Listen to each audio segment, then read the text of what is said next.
Hi friends, welcome to சமையல் point and recipes. நம்ம இன்றைக்கி உப்பு உருண்டை செய்யலாம். அது எப்படி செய்யறதுன்னு பார்க்கலாம் வாங்க.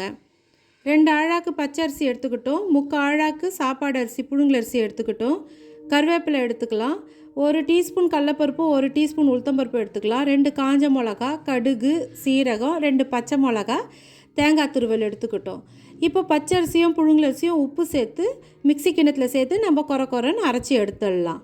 இப்போ பேன் வச்சுடுங்க, எண்ணெய் ஊற்றிடலாம். கடுகு, உளுத்தம்பருப்பு, கடலப்பருப்பு, சீரகம் சேர்த்து பொரியட்டும். பொரிஞ்ச உடனே அதில் கருவேப்பிலையும் பச்சை மிளகாவும் சேர்த்து பொரிச்சிடலாம்.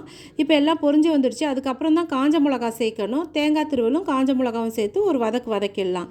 வதக்கிட்டோம். இப்போ அரைச்சி வச்சு இந்த மாவை சேர்த்து நல்லா கலந்துடலாம். மாவெல்லாம் ஒன்று சேர கலந்து வரணும். அப்போ தான் உப்பு உருண்டை நல்லா டேஸ்ட்டாக நல்லா இருக்கும். வெந்த மாதிரி ஆகிடும். இப்போ நம்ம இது மாதிரி கலர்றப்பவே இது மாதிரி நல்லா கலந்துட்டோம். ஆற வச்சுட்டு இந்த பதத்தில் இருக்கணும். இப்போ உருண்டை பிடிச்சி எடுத்துடலாம். இப்போ எல்லாமே நம்ம உருண்டை பிடிச்சி எடுத்துட்டோம். உங்களுக்கு எந்த ஷேப் வேணுமோ நீங்கள் அது மாதிரி நீங்கள் பிடிச்சி எடுத்துக்கலாம். இட்லி குண்டானில் வச்சு நம்ம வேக வச்சு எடுத்துடலாம்.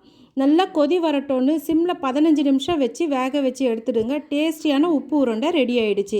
இப்போ பாருங்கள், நல்லா வெந்து வந்துடுச்சு பாருங்கள். நீங்களும் இது மாதிரியே ட்ரை பண்ணி பாருங்கள். அவ்வளோ டேஸ்ட்டாக நல்லா இருக்கும்.